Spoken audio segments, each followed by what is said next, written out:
What's up, everybody? It's Dan from SageMathTutoring.com, and here with a video where I'm going to do a practice test for the Praxis Core Math test. I have a student who's prepping for this, and I think this is a video that would be helpful to him, but maybe also to some of you. So I'm going to go through an entire Praxis Math test, practice test right now.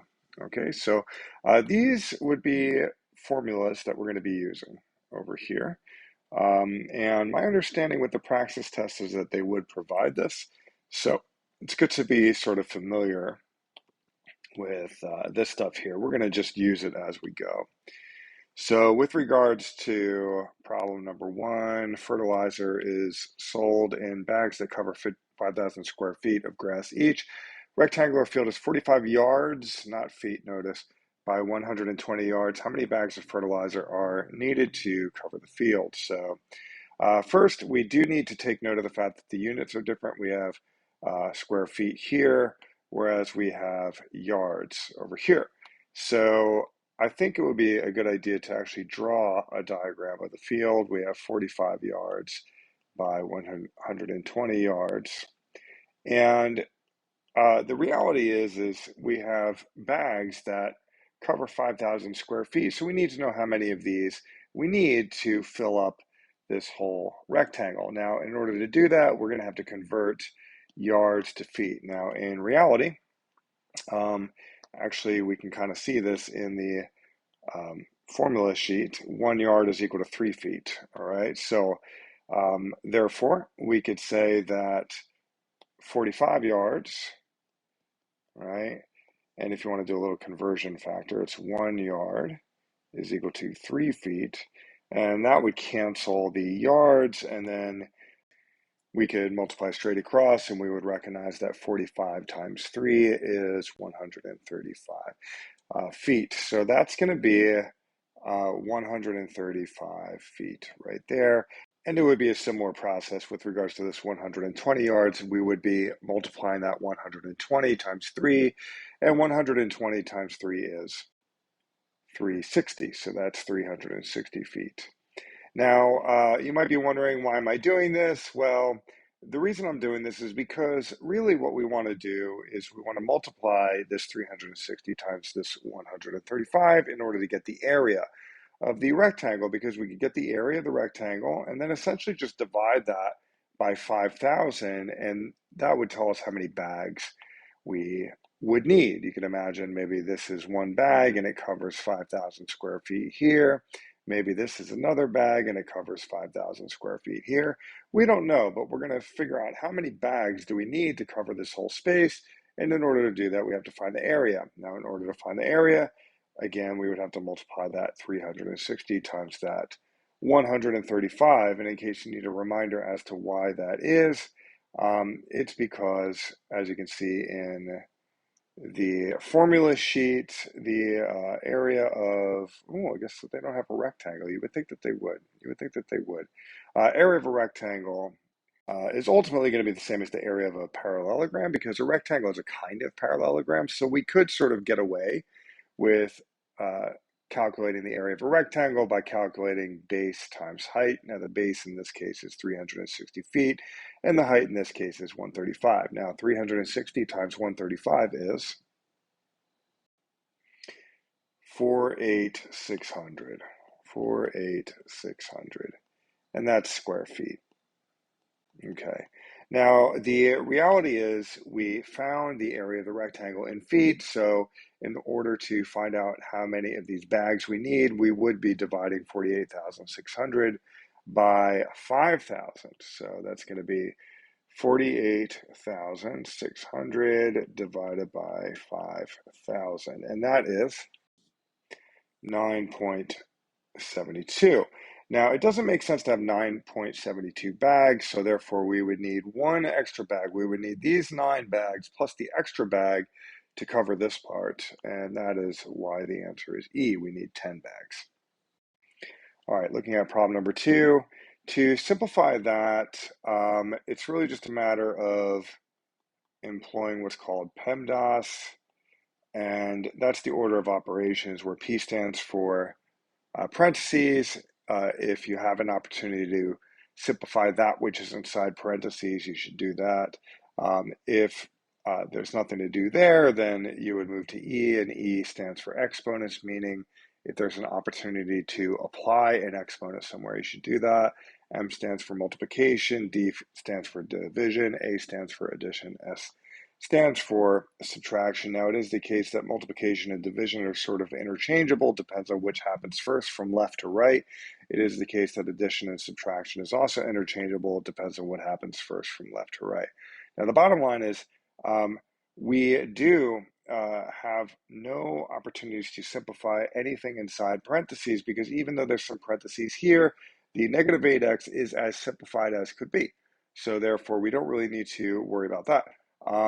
As far as exponents go, there is an exponent of 2 hovering above this x, but this is still as simplified as it could be. In a sense, this exponent has already been applied to the x, so therefore we don't have to do anything there. Is there any opportunity to multiply something? Well, not really. Not really. I mean, you could kind of think of distributing this -1 into the parentheses, although that's not really what's going to happen.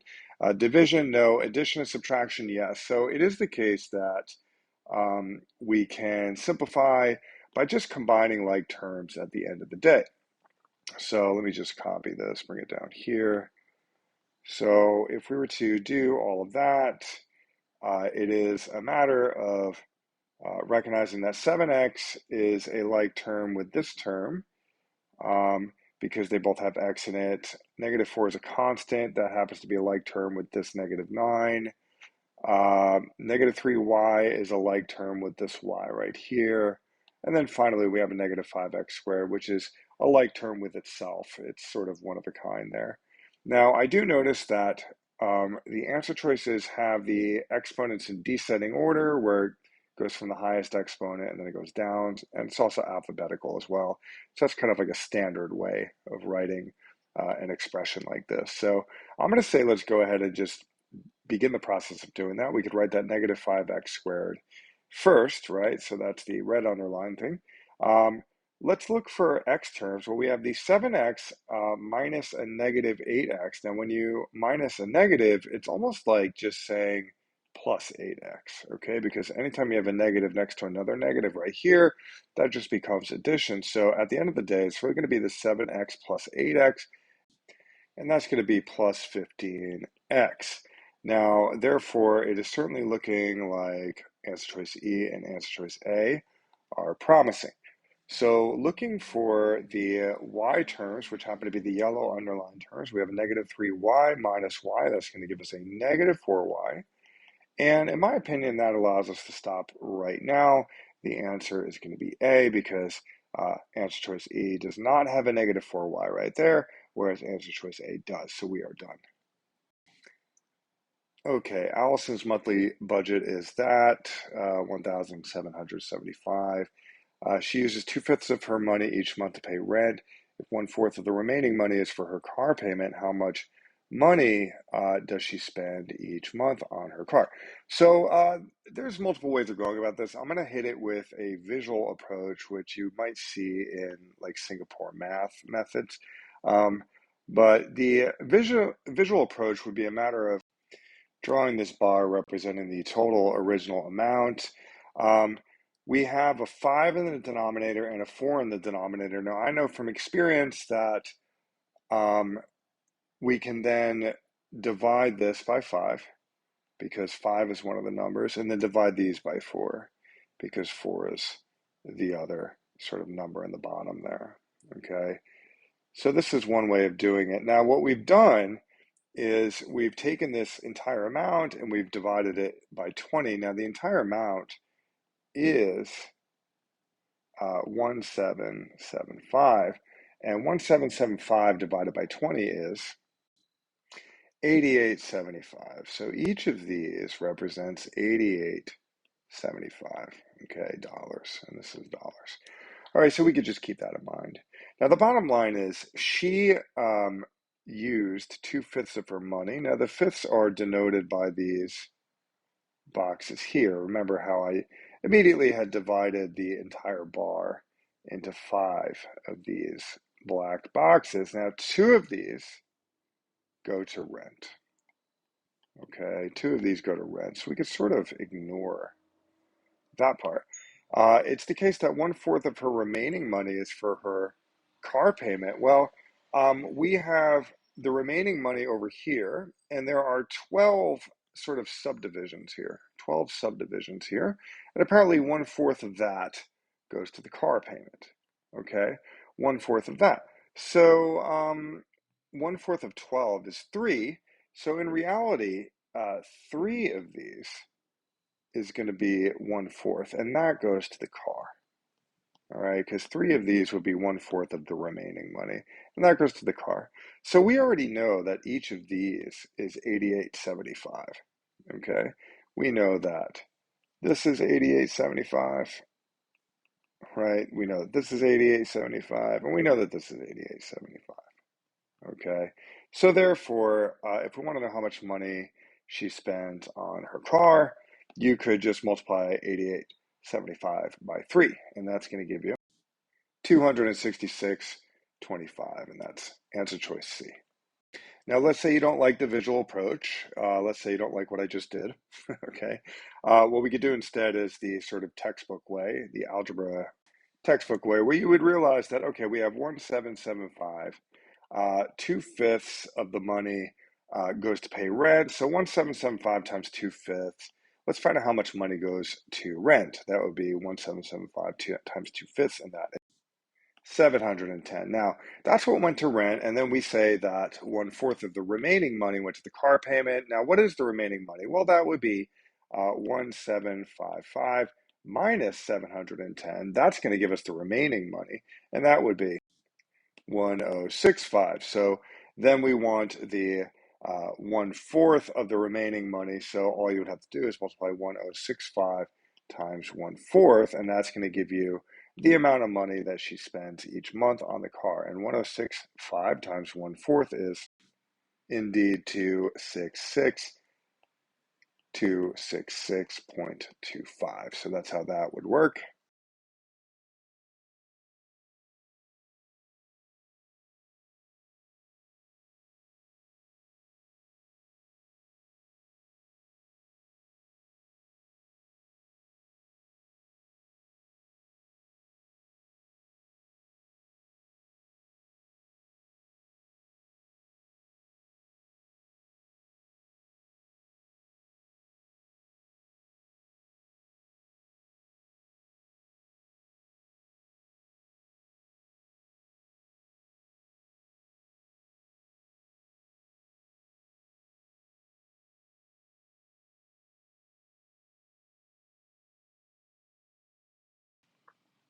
Okay, what is the probability of selecting a red card followed by an ace in a standard deck of playing cards if the cards are selected with replacement? So the first thing to take note of, first of all, they say with replacement. That's important. We'll get back to that later. Probability is always going to be the desired outcome over the possible outcome. And it's also the case that if you want to figure out what the probability of two things occurring is, it's going to be the probability of the first thing times the probability of the second thing happening in the situation. Okay. So I would say that these are the two concepts that we need, honestly, for this one. So, what is the probability of picking a red card? Well, that's the probability, we could say, of the first thing happening. And that's going to be desired, over possible. Well, what are the possibilities? Sometimes it's good to start there. The possible outcomes are 52 possible outcomes because there's 52 cards in the deck.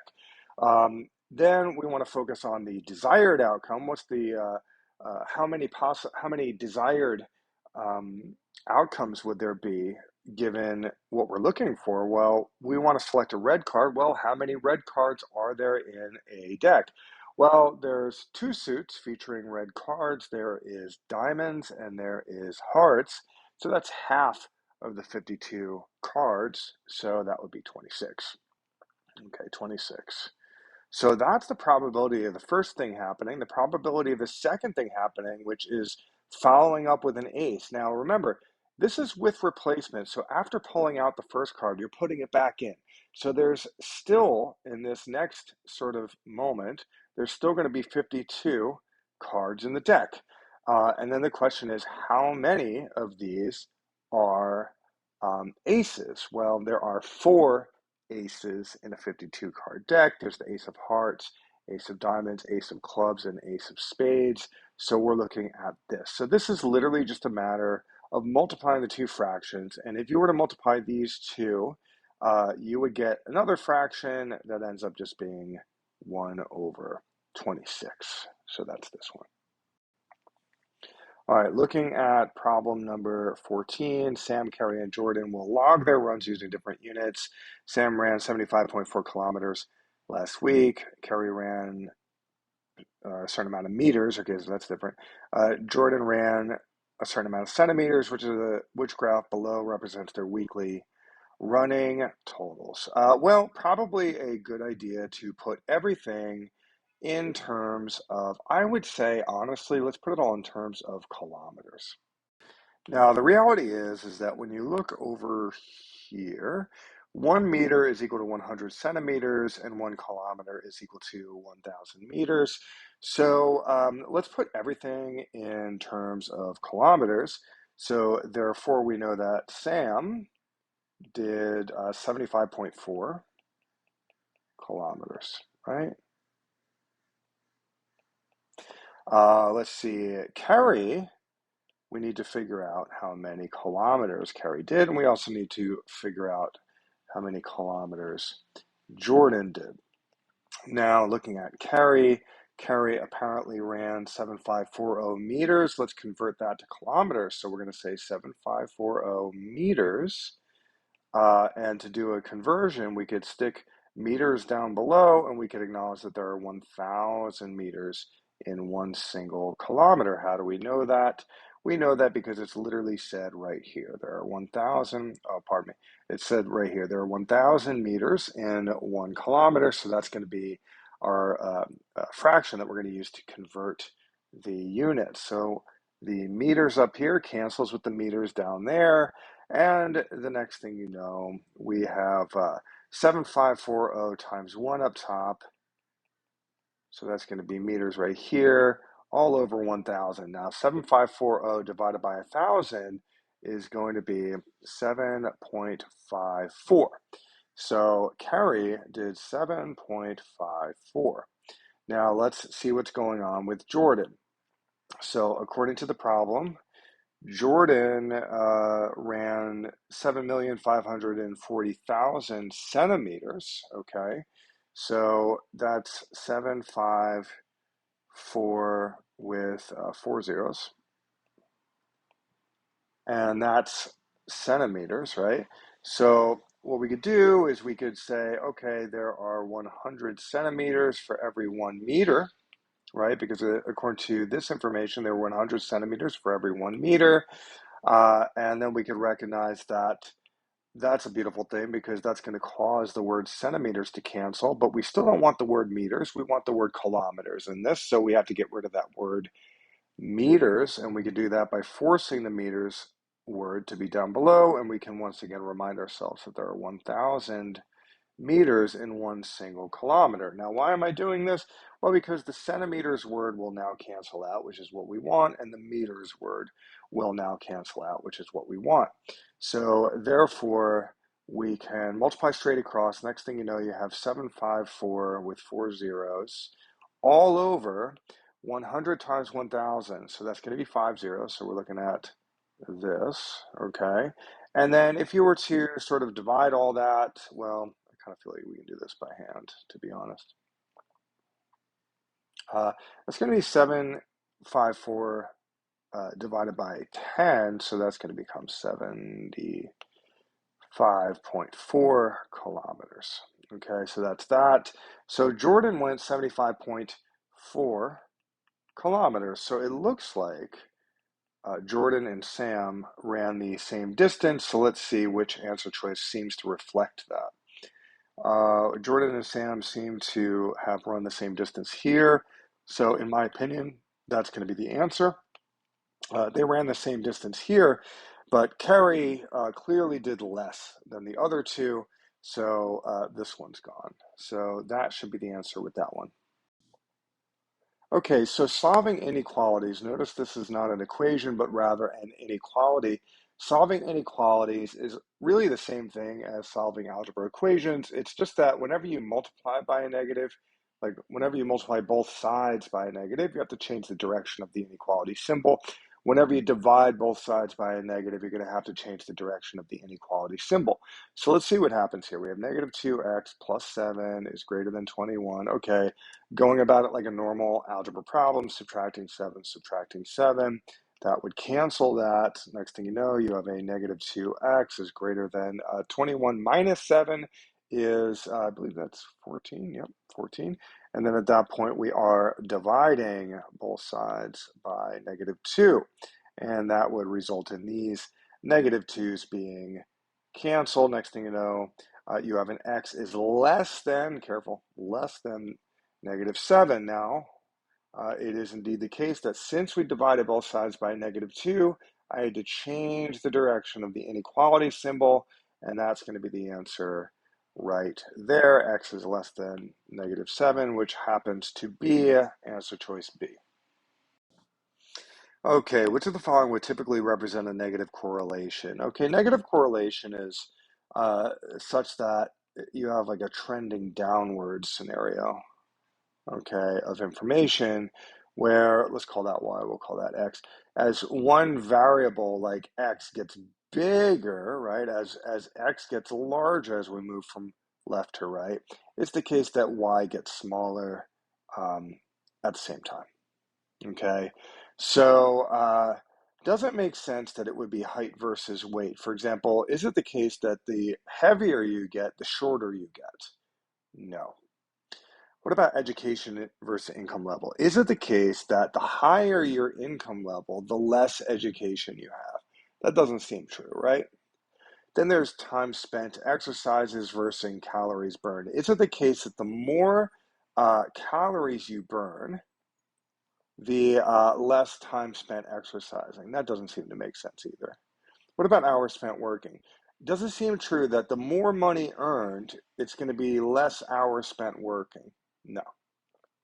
Is it true that the higher your heating bill, the lower the outdoor temperature? Okay, that makes sense because as this gets higher, you would only make it higher. You would only use more heat because it's getting colder because the temperature is decreasing. So that's answer choice E.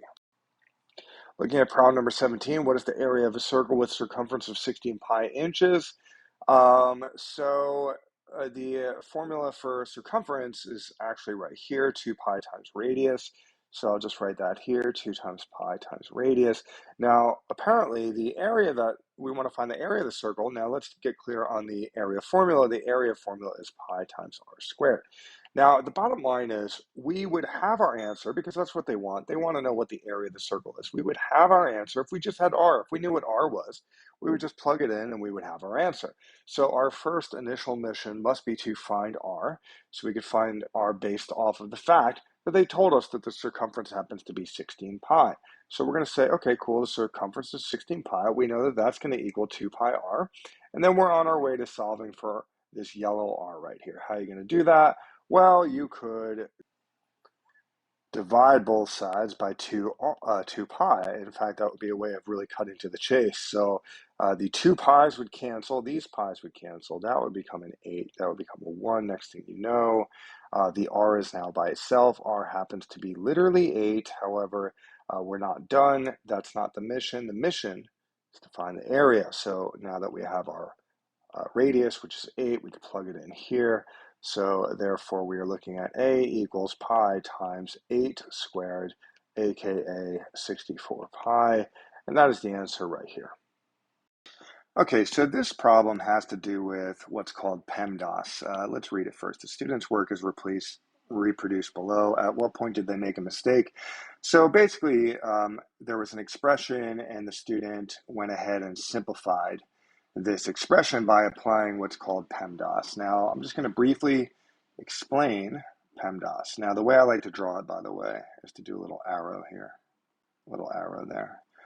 Now, P stands for parentheses, which means anytime you have the opportunity to simplify something that's inside the parentheses, you should do it. So for example, this 6 minus 10 that's inside the parentheses, you should sort of take care of that first. 6 minus 10 is -4, and it looks like the student actually did that, okay? But that's what P stands for. So the P comes first, which means 10 to any parentheses first. E stands for exponents, which means that if you have any exponents, you should apply them. Now, an exponent would be something like 3 squared.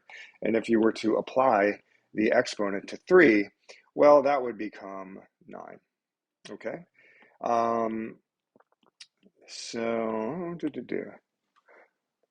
And then we have multiplication and division over here as well. Now, notice how I drew an arrow here. And what that basically means is that these depend on what comes first as you sort of scan from left to right. As you scan from left to right, if division comes first, you should do that first. If multiplication comes first, you should do that first. Similarly with addition and subtraction, if you scan the expression from left to right, if subtraction comes first, then you should do that first. If addition comes first, you should do that first. So in a sense, the M and the D are interchangeable with each other, and the A and the S are interchangeable with each other as well, okay? So as we analyze what this person did, okay, we're gonna take a look. So this person certainly applied the P in PEMDAS, which is 6 minus 10. That's inside the parentheses, and we have 6 minus 10, which is -4, okay?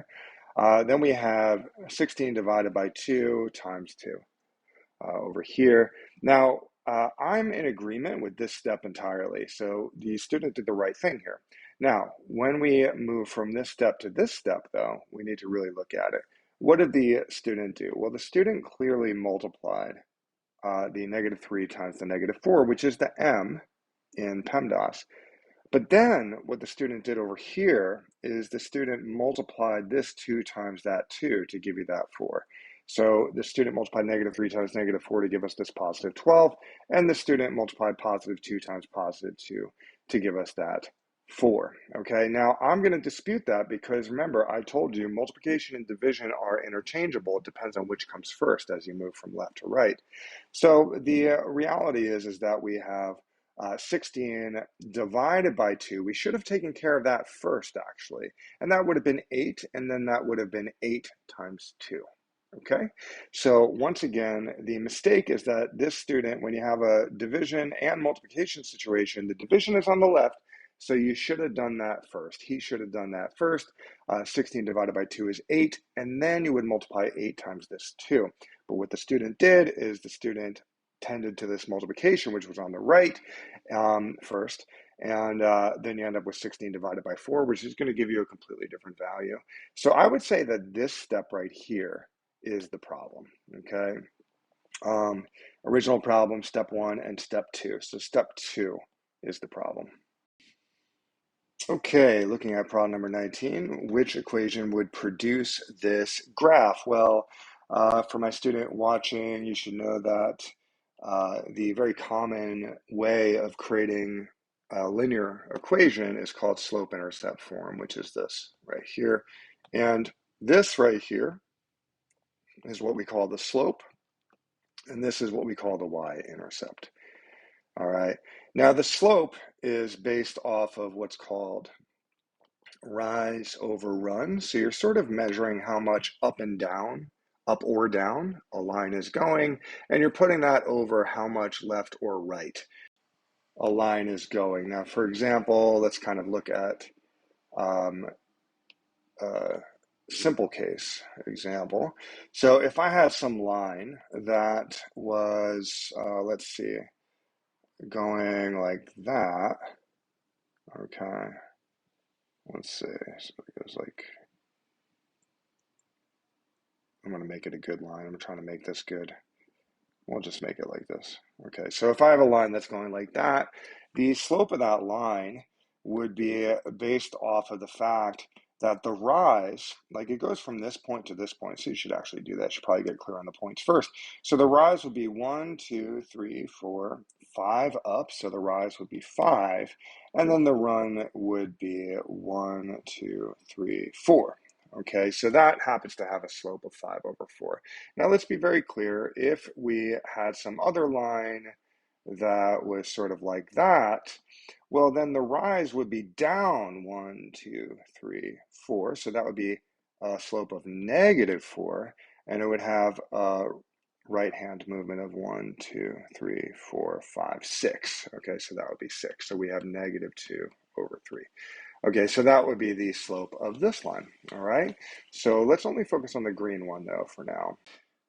The other question is, what's the y-intercept? Because I had told you that when it comes to the slope-intercept form of a line, we have the slope right here. That's the number that happens to be in front of the x, but we also have something called the y-intercept as well. Okay, now the y-intercept is the place where the graph crosses the y-axis. Now in the case of the green line, it's clearly crossing the y-axis at the y value of 3.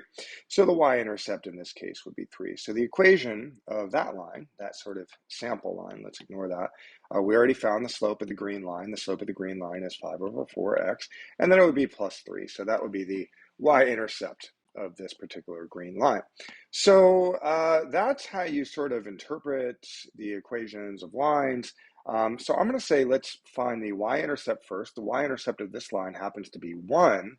So already answer choice B looks good, answer choice C looks good, and actually A looks bad, D looks bad, and E looks bad because the y-intercept of answer choice A is -3, the y-intercept of answer choice D is -3, the y-intercept of answer choice E is -1, whereas we want the y-intercept to be +1, right? So that brings us down to this. So now the question is, what's the slope? Well, it looks like it goes, if we look very closely at this, if we look very closely at it, it goes from this point to this point, and it goes up 1, so that's a rise of 1. And then it goes, after you go up 1, it goes over 1, 2, 3. So then you have that 3 there. So the slope happens to be 1/3, which is exactly why answer choice B is the answer. All right, problem number 20. The principal has received a grant to spend at her high school, and she wants feedback from the students on how to use the money. Which of the following strategies would produce an unbiased sample of students from the school? So when they say an unbiased sample, they mean, uh, you can't get feedback from all the students because maybe there's too many students. So you want to get feedback from some of the students, but you have to make sure that you're choosing a group of students that wouldn't be tilted in one particular direction. Okay. So let's investigate the answer choices. Answer choice A, visit football practice and randomly select players from the team to ask. So that would give us just the football players. And the football players might be biased because they might want the money to be spent on football, right? So that's gone. Answer choice B, ask students who are in office when she finds out about the grant. I don't know about that one. Let's just put a bracket next to that. Maybe that's just totally wrong and I'm not realizing it, but let's look at the other ones. Use a computer to randomly select a group of students from the school. That would be really strong. I like that idea because that would be random, right? We want it to be random in order for it to be unbiased. D, email the teachers and ask them to send their best students to the office and give their input. So that would be maybe the best students in the school are really into certain programs, and therefore the best students in the school would be biased to want the money to be spent on those programs. So I would say answer choice D is gone. Answer choice E, put a sign outside the office inviting students to give their feedback. Okay, so this seems like it would be good, but the thing is you would only be attracting the students who have the kind of personality where they want to share their opinion, right? There's a lot of students who maybe have an opinion, right? They have an opinion, but maybe they feel shy about sharing the opinion, and maybe they're lazy. Maybe they have an opinion, but they're too lazy to, give their feedback, and maybe they're intimidated to express themselves, right? So in a way, I would say this one is biased because you're favoring only like the assertive students, right? So let's look at answer choice B once again. Ask students who are in office when she finds out about the grant. Yeah, the wording is weird. I'm not really sure what's up when she finds out about the grant. But at the end of the day, if you're only asking the students who are in the office. Okay, I read that wrong. I thought it meant like office, like the student body president or something. Right. So the students who are in the office at that time might be the students who are getting in trouble and they got sent to the office. So basically, you would be only interviewing and getting feedback from that small group of students who tends to get in trouble all the time. So that's not really representative of the entire student body. So we're definitely going to say answer choice C with that one. All right, looking at problem number 21. Okay, so we want to solve for A, okay? Now, if you have A plus B over C, that's called a literal equation. At the end of the day, you want to get rid of that C because it would be very easy to solve for A. It would be very easy to get A by itself if this was sort of a flat equation that goes straight across, okay? So we would have multiplying both sides by C, cancel, cancel. Next thing you know, you have A plus B equals D times C, okay? And at that point, we could subtract the B from both sides. And the next thing you know, you have A by itself, so that is how you do that one. Okay, so that would be DC minus B, which is answer choice A. All right, looking at problem number 22, which figure is a counterexample to all the statements below? So counterexample means an example that proves a statement wrong. So let's say you make a statement about the world, and then somebody gives you a counterexample. What they're doing is they're essentially proving your statement wrong. Okay, so which figure is a counterexample to the statement below? If a quadrilateral has one pair of parallel sides, then it also has a second pair of parallel sides. Yeah, so in other words, they're saying if one pair of sides happen to be parallel, by the way, parallel means they're like train tracks, they never cross each other. So, for example, these might be parallel because they never cross each other. It's saying that the second pair of sides would also be parallel. Well, that seems to be true for this shape, right? Where the red lines are parallel, the blue lines are parallel, and also the red lines are parallel. It seems to be true for this shape where the blue lines are parallel, and also it looks like the red lines are parallel. Does it seem to be true for this one? We have the blue lines, they seem to be parallel, but these green ones here, they're not parallel, right? These green ones are not like train tracks, right? Train tracks never intersect. Parallel lines never intersect. I think you can see that if these lines were to go on forever, they would intersect at some point, up here maybe, right? So this shape is a counterexample to this statement. This statement is saying if a quadrilateral, a four-sided figure, has one pair of parallel sides, then the other sides must also be parallel. And we're saying no, so answer choice B is the counterexample. That's that. 23, when 41 over 130 is written in decimal form, what is the value of the digit in the hundredths place? So the hundredths place, like if you're, looking at a decimal, that's the tenths place, and that's the hundredths place right there. So what you would have to do is you would have to literally do 41 divided by 130 in the calculator, and then find out what decimal that is, and then investigate the hundredths place. Now, when I do 41 divided by 130 in my calculator, I get 0.315 38, etc. Okay, so when 41 over 130 is written in decimal form, what is the value of the digit in the hundredths place? Well, that would be this one right here. So we're looking at answer choice B. Okay, 5 friends decide to draw straws from a cup in order to determine who gets the shortest straw and has to sit in the middle seat. Destiny's straw is this inches long. Jessica's is radical 32. Brianna's is 51 over 9. Ayana's is 5 1/7. Finally, Jasmine's straw is 5.035 inches long. Who has to sit in the middle seat?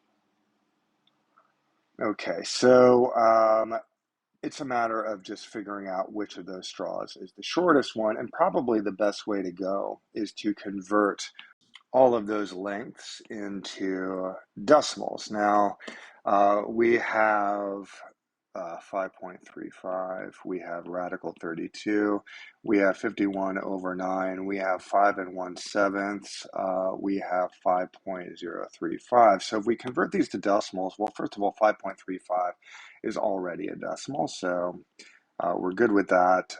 Radical 32, if you plug that into your calculator, is going to give you 5.656 something. 51 over 9, that's really 51 divided by 9. You can do that in your calculator. That's going to give you 5.6 repeating, which means that it's just a string of sixes that go on forever. 5 and 1/7, we need to keep in mind that that's really 5 plus 1/7. Okay, and then the question is, well, what is 5 plus 1/7? Well, that would be 5.142 something.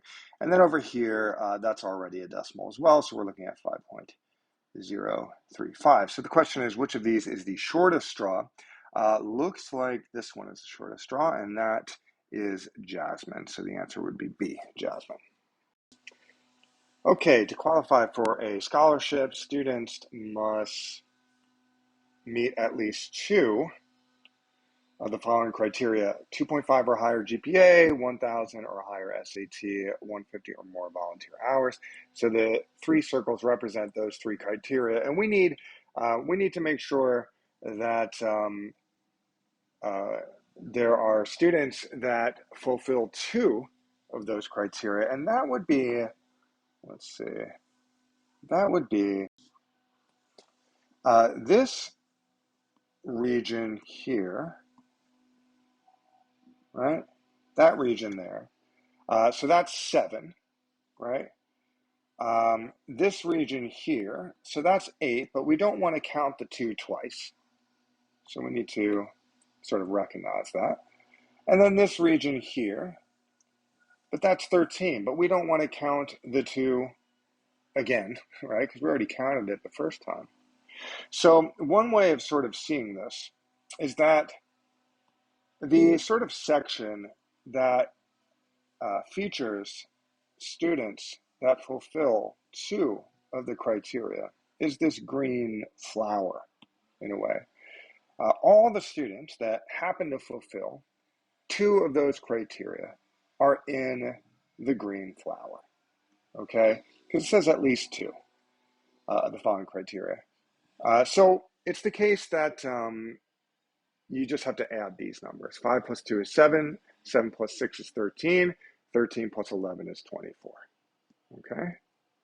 So once again, you will find that these are the students, these 24 students meet at least 2 of the following criteria. If you have to pause the video and kind of look at that and think about it, feel free. L leaves for a vacation. He will be driving the 375 miles there at an average speed of 60 miles per hour. His wife, M, will be taking the train, which travels at an average speed of 75 miles per hour along the same route.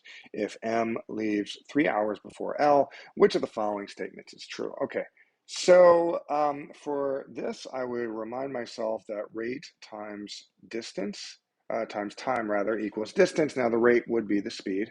And I like to set up a box because typically it's the case that a box would really help, okay?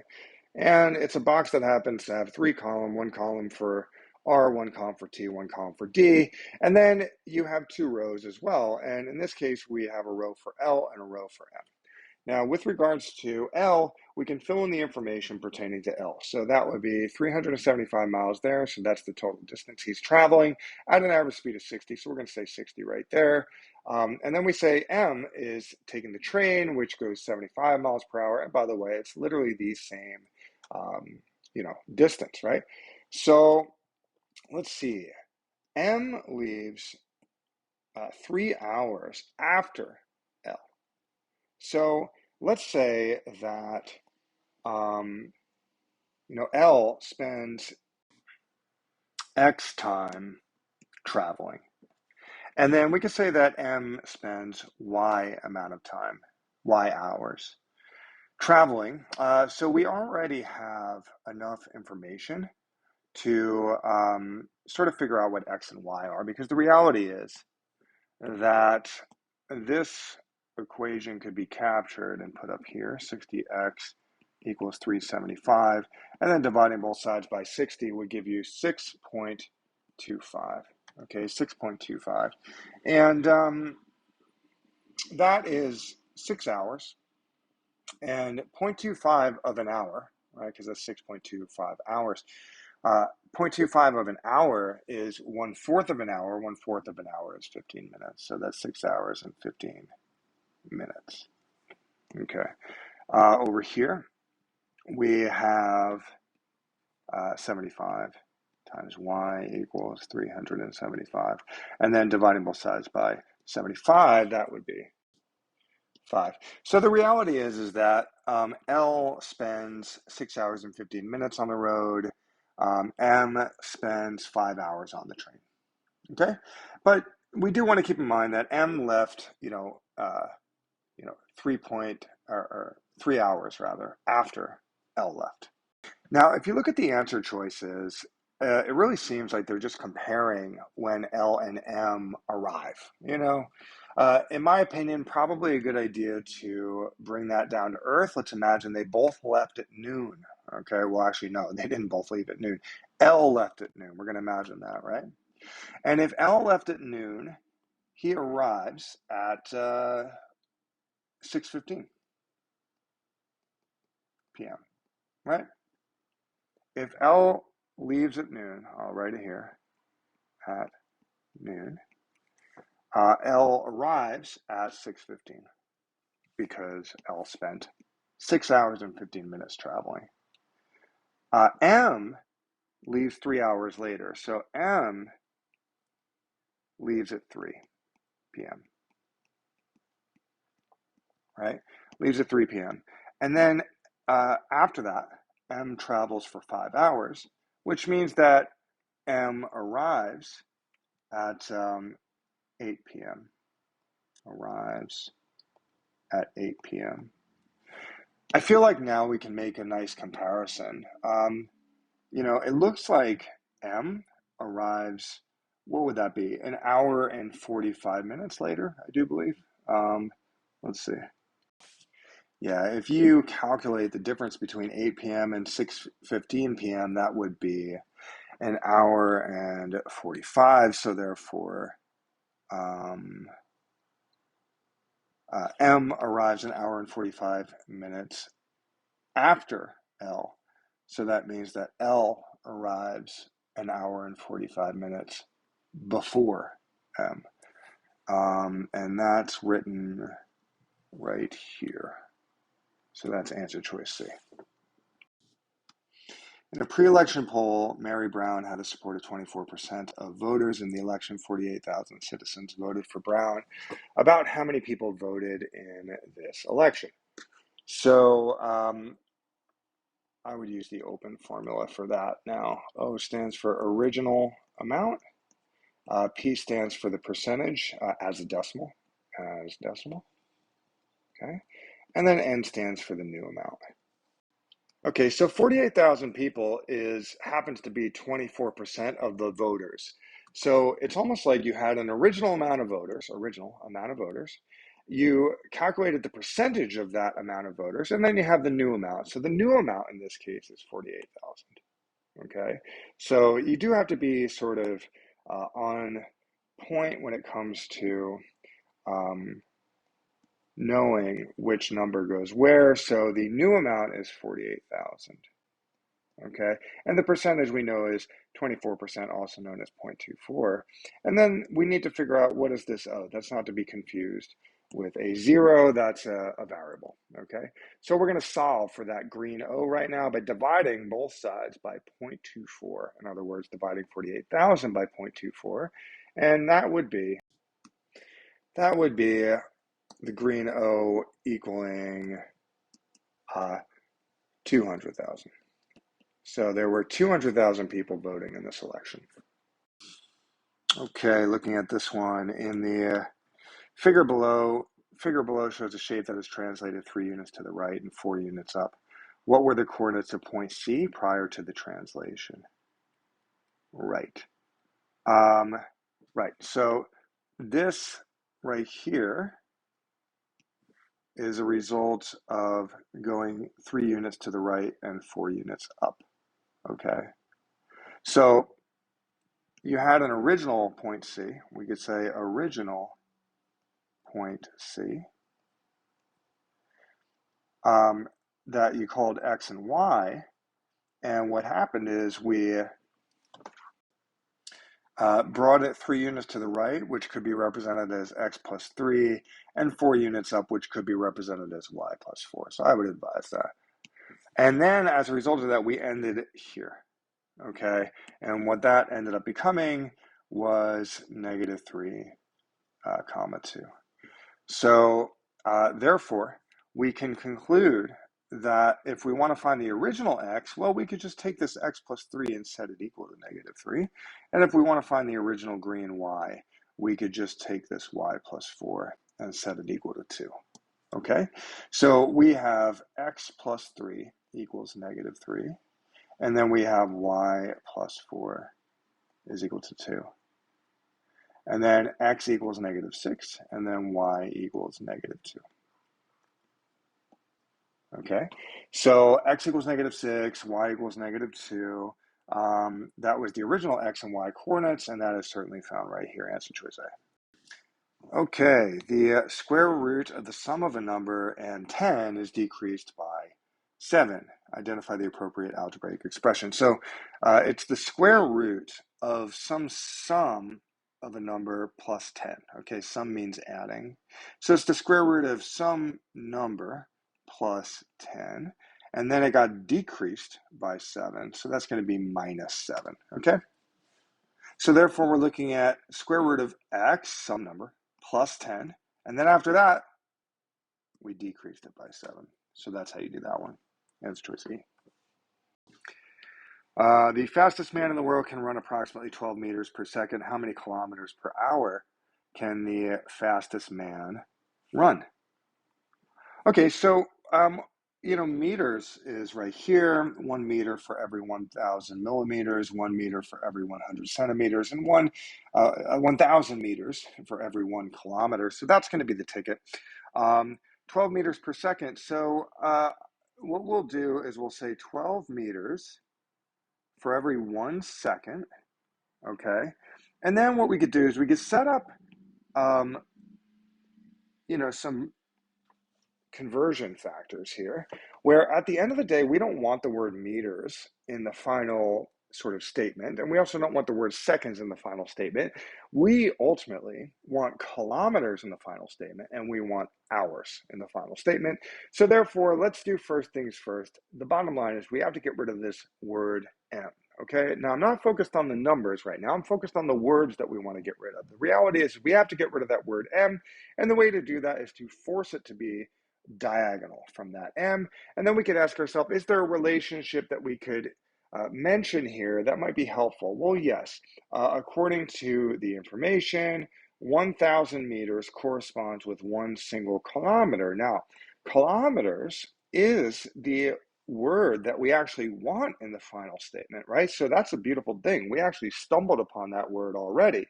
We created a situation where these M's are going to cancel and we're going to be left with that word kilometers, which is fantastic. However, we do have to get rid of the word seconds as well. So we're going to have to bring another conversion factor, and we're going to have to force the word seconds to be diagonal from that word seconds. So we have to ask ourselves, what is a relationship that we could mention featuring seconds and something else that could be useful to our cause?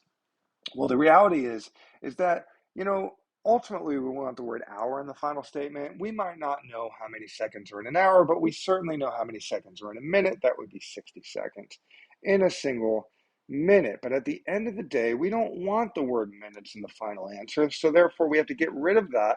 And the way that we could get rid of it is by forcing the word minute to be up here diagonal. And then we could ask ourselves, is there a relationship between minutes and something else that could be helpful to our cause? Well, yes, there happen to be 60 minutes for every 1 hour. And then look at that, we have stumbled upon the other word that we want in the final statement. So at this point, the next step would be to cancel all the words that we don't want in the final statement. We have the M canceling with the M. We have the word seconds canceling with the word seconds. And then finally, we have the words minutes canceling with the word minutes. That leaves us with the words that we want in the final statement, which happen to be kilometers and hours. At this point, we could just multiply straight across. So at the bottom, we're certainly going to have 1,000 at the bottom. But then across the top, it's going to be 12 times 1 times 60 times 60. And that is 4,320. And that's 4,320 kilometers per hour, right? Because once again, we have the word kilometers on top. We have the word hours down below. So we could write this as this fraction kilometers per hour. And then at that point, you could sort of treat this as its own entity and just simplify it. Now, 4,320 divided by 1,000 is going to be 4.32. So it's really 4.32 kilometers per hour. And that's going to be the answer, which is found there. Okay, which of the following expressions is not equivalent to the others for all values of x? So what we could do is we could actually work out what all of these are. For example, with answer choice A, you could distribute the 10 into both of those. That's going to become 30x plus 70. With regards to answer choice B, what we could do there is we could FOIL that. So we have 3x plus 7 times 3 plus 7. Oh, actually, we don't have to FOIL that because 3x plus 7 times 10, that's what that would be, right? So these are the same already, okay? We want to know what's not the same. So already, the fact that these are the same means that A and B are not the answer because we're looking for the thing that's not the same, right? Okay, so we're going to keep going. 10x times 10 is 100x, and that's not the same as the above two, so already we know that this is the outlier. This is the thing that's not the same as the others, therefore that's the answer. For every new apartment unit built in a certain city neighborhood, 1.2 new cars will need to find parking in the neighborhood. In the past year, 432 new cars have been counted in the neighborhood. How many new apartment units have been built? Okay, at the end of the day, we could say the amount of new cars will always equal 1.2 times the amount of new apartments. Okay? Now, at the end of the day, 432 new cars have been built, so that's going to be this. And we could just say 1.2x, and we want to know how many new apartments have been built. So this is just a matter of solving for x. X equals 432 divided by 1.2, which is 360. So that would be the answer. Okay, so we want to find the value of f of 3. Now, all that means is plug this number in for x. That's all this means. So, in other words, we would just say that f of 3 is equal to 4 times, I like to use empty parentheses, so f of 3, put 3 in for x.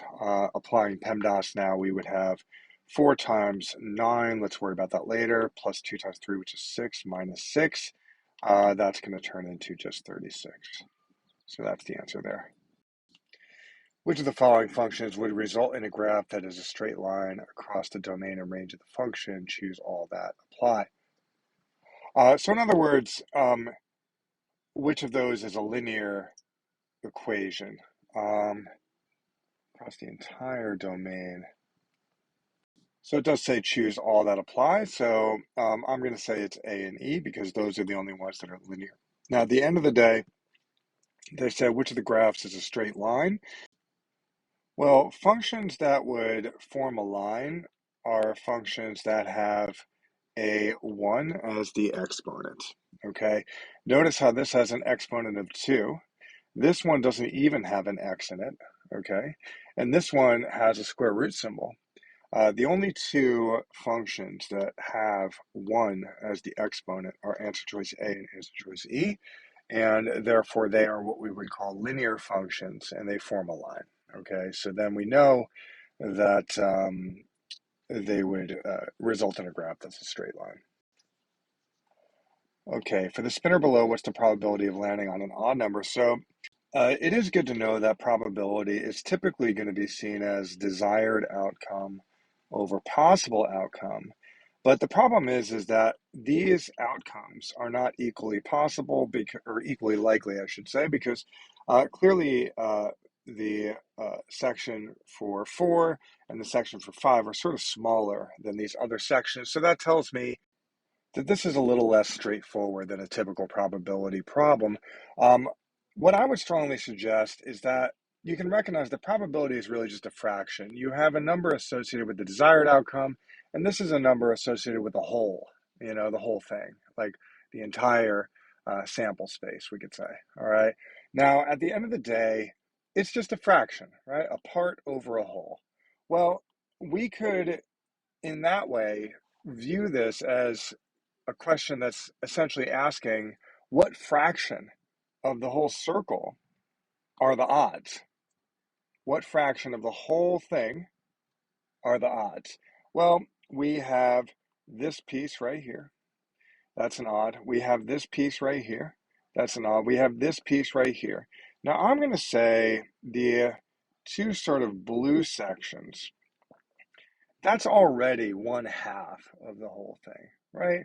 But then we have this extra section here, okay? So what fraction of the whole thing is that extra section? Well, that's a good question because, you know, it looks like if it was a pizza pie slice, that section right here in red would be this, which is like 1/8 of the whole thing, right? So we have these parts,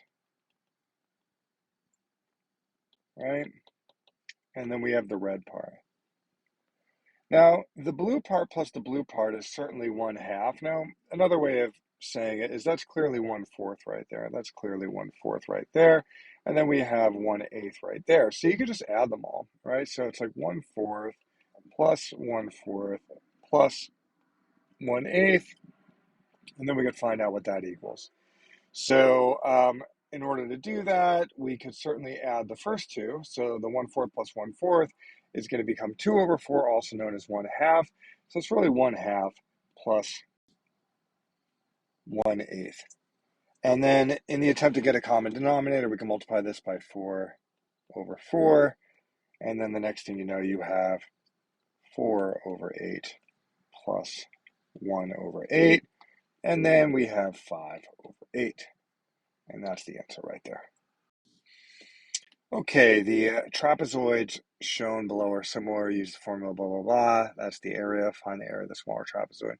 Okay, so if they're similar, then we know that the side lengths and the dimensions are proportional. But before we dive into that, let's make sure we're very clear about what the area formula for a trapezoid is saying.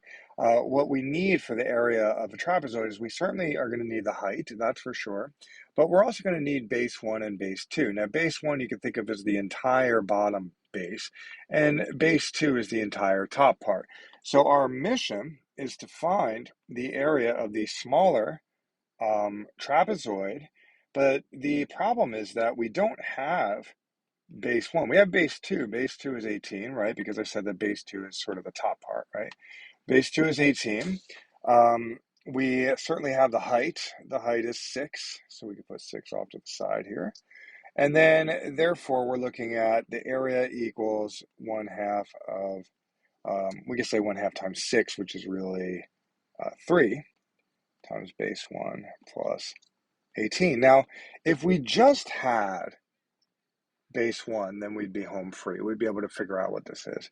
So there has to be a way to find base 1. Well, the way that you would find base 1 is you would utilize the fact that this trapezoid is similar to this trapezoid. And what that means, as I said before, is that the side lengths are proportional. The dimensions are proportional. So one thing we could do is we could set up a fraction sort of associated with these numbers, okay, a fraction that pertains to the first larger trapezoid. And we could say that, okay, 24/36. In a sense, we're just comparing base 2 to base 1, right? 24/36, and that happens to be the larger trapezoid right there. And then what you could do is you could set up a proportion where that's going to be equal to the exact same pattern here. We're going to have 18 over base 1. So we have 18 over base 1. And then at that point, you can, and by the way, that has to do with the smaller trapezoid. So at that point, you can cross multiply. You can multiply these together, and then you can multiply these together, right? Because that's what you do when you have a fraction set equal to another fraction. You could cross multiply. 24 times b1, that's 24 times b1. We should leave it there. 36 times 18 is 648. Okay. And then when we divide both sides by 24, that would be 27. So we know that b1 is 27, but unfortunately we're not done yet because that's not what we're looking for. What we're looking for is the area of the smaller trapezoid, but we do have our b1 now. So therefore, we can go ahead and write the area equals 3 times, we could say 27 plus 18. And therefore, we're looking at 3 times 45, and that is 135, and that's answer choice B. Okay, looking at this one, the scatter plot below shows the relationship between height in inches and weight in pounds for a simple random sample of individuals. Based on this information, what would not be a reasonable estimate for the weight of an individual who's 60 inches tall? So 60 inches is right here. We want to know where would the weight approximately be? And actually, we want to know what would not be a reasonable weight. So in a way, we should find out what would be a reasonable weight and then sort of figure out what wouldn't be after that. So this would be a matter of sort of gauging what the line of best fit might be. I think the line of best fit would be kind of like that. All right, it seems like that's what the data is doing. So to me, when I look at 60, we're looking like right around there, which seems to be halfway through, which is like 90. So let's find something that's not even close to 90. I would say 50 is not even close to 90. It's certainly the one that seems to be furthest away from 90, so that should be the answer there. Okay.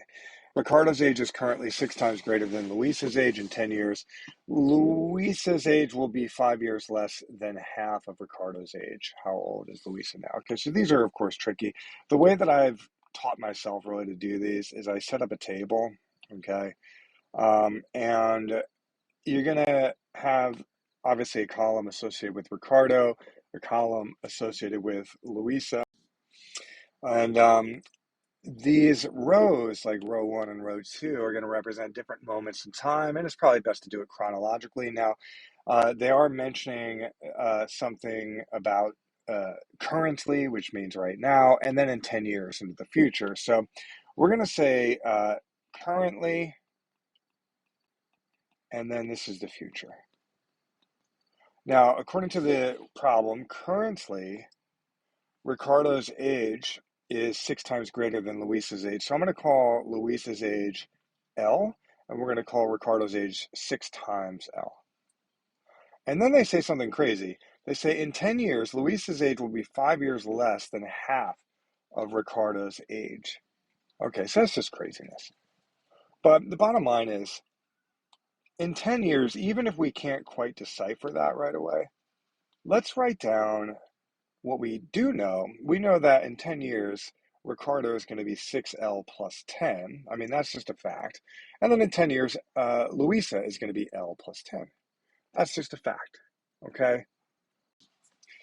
And then they say Luisa's age will be 5 years less than half of Ricardo's age. So how old is Luisa now? Okay, well, we know Luisa in 10 years is going to be L plus 10, right? So that's something we know about Luisa's age, but we also know that 10 years from now, Luisa we could also say that Luisa will be 5 years less than half of Ricardo's age. So in other words, in 10 years, we could say that it's going to be 1/2 of Ricardo's age, which is 6L plus 10, minus 5 years, okay?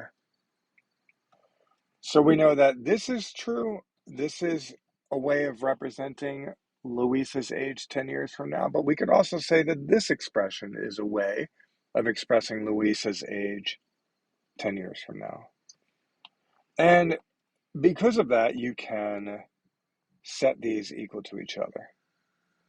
Okay, so we know that L plus 10 has to equal that 1/2 times 6L plus 10 minus 5.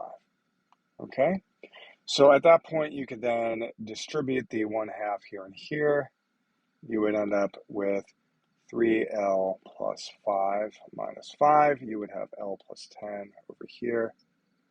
And at that point, simplifying this side, you would have 3L. You would have L plus 10.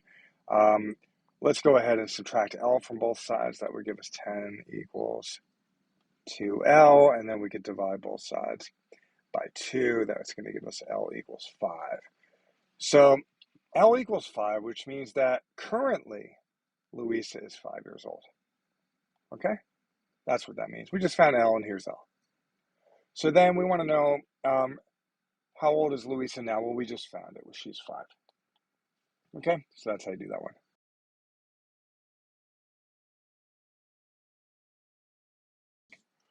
Okay, so James is working with the data below in his statistics class. Instead of entering 8, he accidentally entered 88 into his calculator. Which of the basic statistical measures will be most affected by this mistake?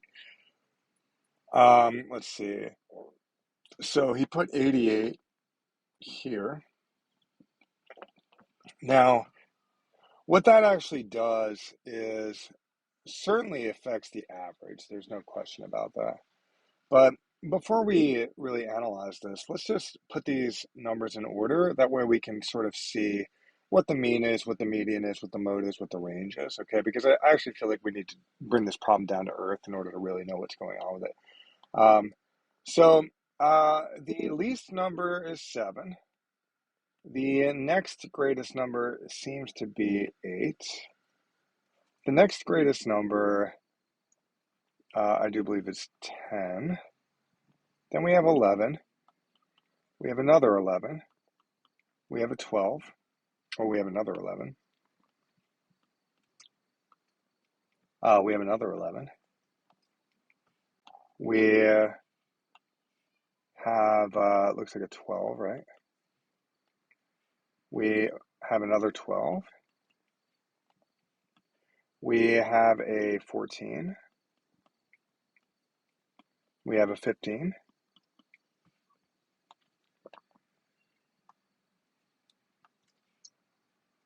We have a 17.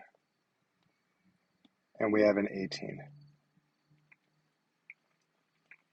And it looks like I missed that 14, so there should be, did I miss that 14? There was a 14 here, but there's another 14. So there should be 2 14s. So I'll just write 14 here. And it looks like there's another 18 that I missed as well, so we can sort of tack that on at the end. So how many numbers are there? Well, it would be 3 times 1, 2, 3, 4, 5. So it's 15 total numbers. Yeah, so 15 total numbers. Let's get the mean first, okay? So the mean is going to be a matter of adding all these numbers and then dividing by 15. So when I add all the numbers, I get 189. And then when I divide that by 15, and that's going to be the mean, by the way, 189 divided by 15 is 12.6. So that's the mean as it is now. Now, with regards to the median is going to be the middle number once the numbers are listed in order. Now, there's 15 total numbers, so what I want to do is sort of take into account 7 numbers, 1, 2, 3, 4, 5, 6, 7, and then 7 numbers here, 1, 2, 3, 4, 5, 6, 7, and this sort of 8th number in the middle is the median. So the median is going to be 12. The mode is the number that happens to show up the most. We have 2 14s here. We have 2 18s here. We have 2 12s here, but we have 4 11s there. So we could say that the mode is 11. And then finally, we have the range. The range is the difference between the largest number and the smallest number. In other words, is the largest number minus the smallest number. 18 minus 7 is going to be 11, right? Now, that's the mean, median, mode, and range as it is now. But now we want to know, what about when we replace 8 with 88? Okay, so what if it was the exact same list of numbers? The exact same list of numbers, only instead of an 8 here, it's an 88. Now I put 88 at the end because now it's officially the largest number. So what would the mean be? Well, if I was to calculate the mean, if I was to add all the numbers and then divide by 15, that would be 17.9. Okay. Um, the median is going to remain, well, the median is going to change a little bit. So the median, once again, it's going to be a matter of counting 7 from the left. 1, 2, 3, 4, 5, 6, 7. 7 from the right. 1, 2, 3, 4, 5, 6, 7. And then it's that middle one. That is the median. Looks like the median doesn't change. The mode would still be 11 because 11 shows up the most. But here's the range would be really affected. I could already kind of see this. So the range would be affected because it would be 88 minus 7 now. And that's 81. So what changed? Well, the mean changed from 12.6 to 17.9. The medians didn't change. The mode didn't change. The range most definitely changed, right? From 11 to 81. So what's the biggest change? Is the biggest change to go from 12.6 to 17.9, or is the biggest change to go from 11 to 81? Well, it's to go from 11 to 81. So when they ask me, um, which basic statistical measure would be most affected by this mistake, in other words, if we turn 8 into 88, which statistical measure would be most affected? Well, clearly that would be the range. All right. If negative 7x minus 60 equals 3x, then what does that thing mean? Equal. Well, we could totally solve for x at this point. I mean, that's probably the most straightforward way to do it. Subtracting 3x from both sides would give us negative 10x minus 60 equals 0. Adding 60 to both sides would give us negative 10x equals 60. Dividing both sides by negative 10 would give me x equals negative 6. So we already know that x is equal to negative 6, and therefore, we can plug that in to that equation. So we have 9 over 2 times negative 6 minus 5. Now, the way to go about this is you could recognize that this would turn into a negative 3. That would turn into 1. So it's going to be 9 times negative 3, which is negative 27, minus 5. So that's going to become negative 32, which is right there. Okay, the expression 10 times this quantity over 6 is equivalent to, right, so I'm thinking, why don't we go ahead and just sort of distribute the 10, should we do that?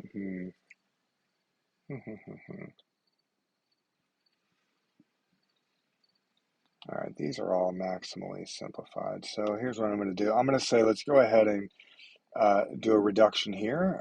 10 and 6 are both divisible by 2. 10 divided by 2 is 5. 6 divided by 2 is 3. So what I'm going to do is I'm going to rewrite that. 5 times 2x minus 6y all over 3. At that point, I'm thinking let's distribute the 5. So we have 10x minus 30y all over 3.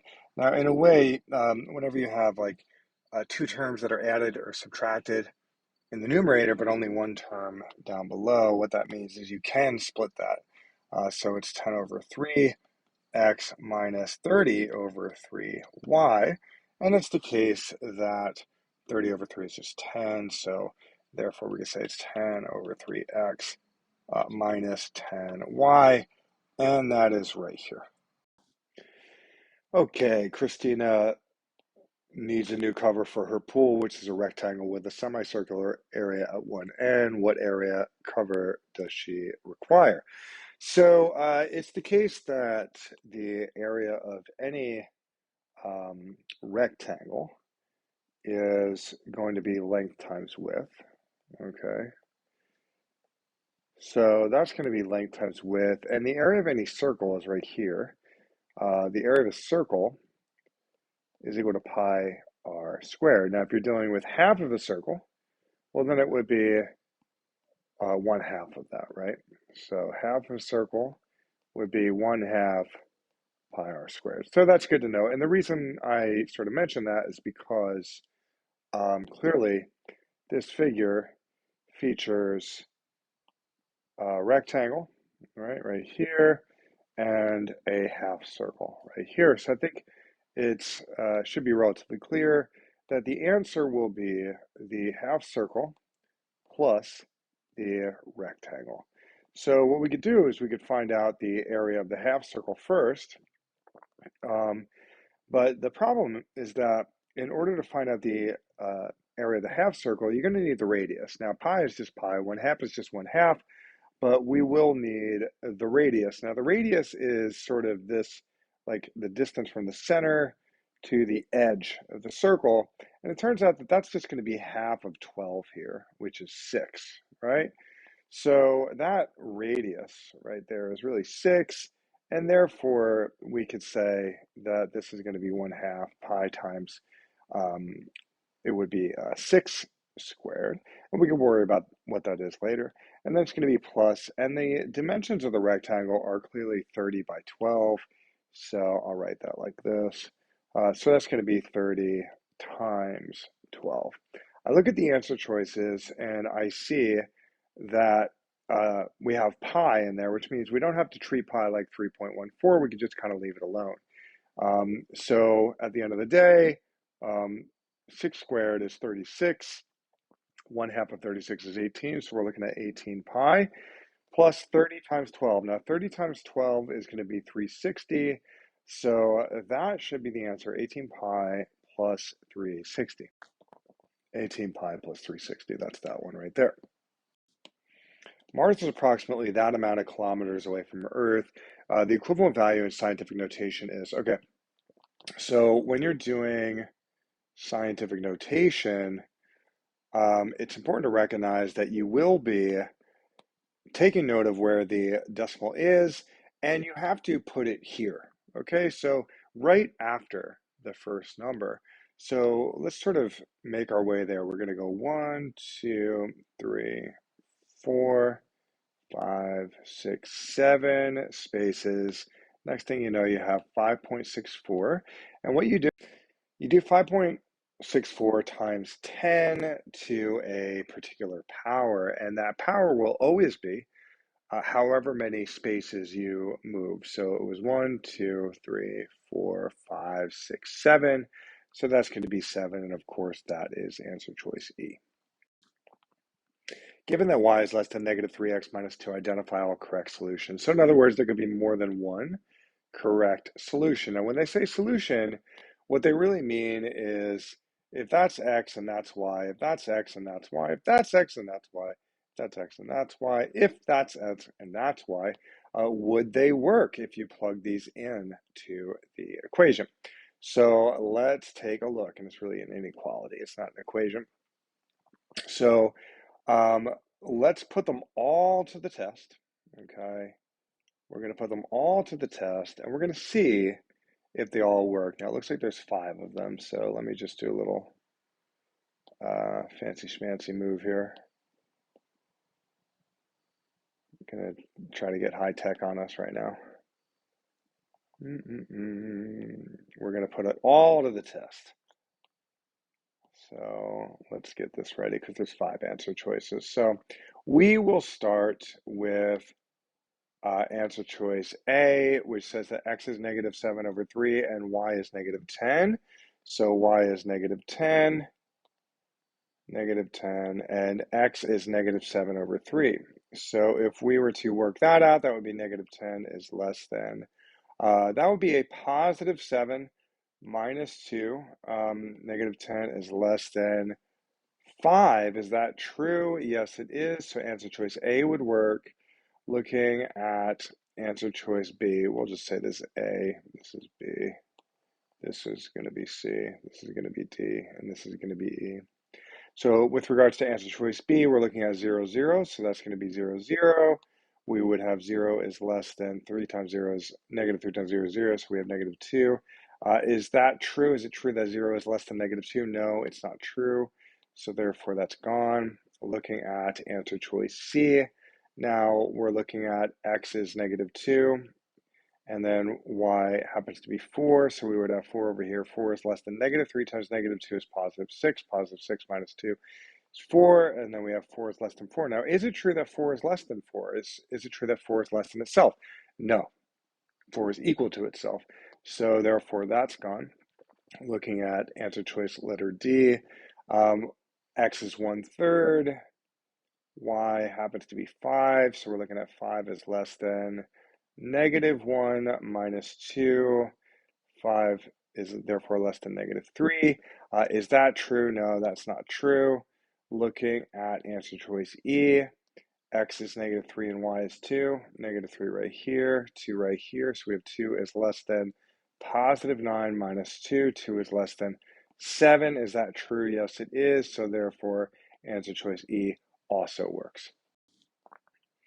Okay, looking at problem number 46. George flipped a fair coin 4 times and the results were heads, tails, heads, and blah.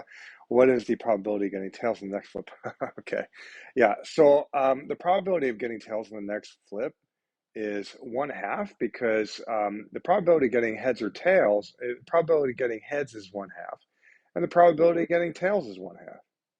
And whether or not you get heads or tails on the next flip is not at all affected by what happened before. So what happened before is irrelevant. Okay.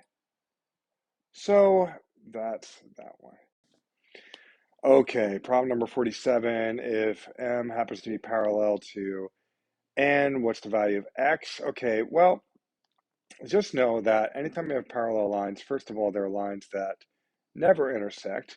Anytime you have this sort of line that cuts across like that, we call that a transversal. Whenever you have a transversal, it's most often the case that you're going to be forming these sort of 4 green obtuse angles, and then you're going to be forming these 4 acute angles. And really the big picture of what you need to remember is that the green obtuse angles, the obtuse angles formed by this pattern are all equal to each other, they're all congruent, and the 4 acute angles are all equal to each other, they're all congruent. And it's also the case, just for the record, that anytime you add one of the big obtuse angles plus one of the small acute angles, that's going to equal 180 degrees. So, right here, we have an obtuse angle and we have an acute angle. And I just told you the obtuse angles plus the acute angle is going to be 180. So therefore, we can acknowledge that the obtuse angle, which is x plus 30, plus this acute angle, which is x minus 70, that's going to equal 180. So like terms there, these happen to be like terms as well. Let's combine the like terms. X plus x is 2x. 30 minus 70 is negative 40. And then we have equals 180. Adding 40 to both sides would give us 2x equals 220. Dividing both sides by 2 would give us 110. And that is answer choice D. What is the prime factorization of 600? Okay, well, first of all, prime numbers are numbers that are only divisible by 1 and themselves. The first prime number is 2, believe it or not. Some people think it's 3, but it's not. First prime number is 2. Next prime number in the list is 3. The next prime number in the list is 5. The next prime number in the list is 7. Now, you might think the next one is 9, but it's not. It's 11, 13, 17, 19, 23, and the list goes on actually forever. But if you notice, each of these numbers is only divisible by itself and 1. That's how you know it's a prime number. 2 times 1 are the only factors of 2. 3 and 1 are the only factors of 3. 5 and 1 are the only factors of 5. 7 and 1 are the only factors of 7, and so on. Now, I have a very good way of doing prime factorization that I strongly recommend, and that's to go about prime factorization in an orderly matter manner. So we have 600, and what you do is you split that off and you ask yourself, you look at 2, that's the first number in the prime number list. Does 2 go into 600? Oh, it does. So you go 2 times 300, right? Now that already is a prime number, so we're sort of done with this branch because we have a prime number, but then we look at 300 and we see if we can split that. And then we ask ourselves, okay, let's go to the first number on the list. Does 2 go into 300? Well, yes, it does. 2 times 150. So then we have another prime number over here. So that's really cool. Then we look at 150 and we try to split that. And we ask ourselves, does the first number in the prime number list go into 150? Does 2 go into 150? Well, yes, it does. It would be 2 times 75, right? So therefore, we have yet another prime number represented there. Then we could look at the 75 and we could see if we could split it, maybe do some branches because it looks like we probably could split that into something. But then we go to the first number on the list and we ask ourselves, does 2 go into 75? Well, it does not go into 75. Therefore, we have to move to the next number on the list, 3. Does 3 go into 75? Yes, it does. 3 times 25. So 3 is a prime number, so we could circle it and leave it alone. Then we look at 25 and we kind of, look at whether or not we could split that. So we go to the first number on the list, 2. Does 2 go into 25? No, it does not. Does 3 go into 25? No, it does not. Does 5 go into 25? Yes, it does. So then we do 5 times 5. And then we're done because you think of this as sort of this upside down tree, and the tips of the branches are all prime numbers, including that one. So in a sense, we're kind of done with the prime factorization, but it is the case that mathematicians like to represent this information in a very neat fashion. The reality is what we've essentially just learned is that 600 could be rewritten as 2 times 2 times 2 times 3 times 5 times 5. So I'll write that. 600 could be written as 2 times 2 times 2 times 3 times 5 times 5. And that's all from this information here, right? Now, the reality is that when you focus on these 3 2s and these 2 5s here, a nicer way of saying 2 times 2 times 2 is 2 to the third. And then we have the 3. And a nicer way of saying 5 times 5 is 5 squared.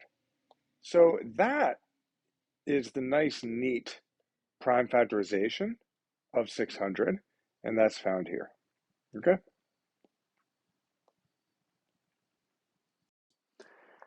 Okay, a blueprint of an office building with a rectangular footprint has a scale of 1 inch to 20 feet. The actual area of the building is that. The width of the building is that. What's the length of the building in the blueprint? So it's 1 inch rather to every 20 feet is we could say the blueprint over the actual building. So we could sort of set that up. And really what we could do is we could set up a proportion where we sort of compare the length of the blueprint. So it's the length of the blueprint. We could say blueprint length all over actual building length, okay? And if we knew the actual building length, then we could put that here. This would be our unknown, this would be our x, and we could just cross multiply and kind of take it from there. So,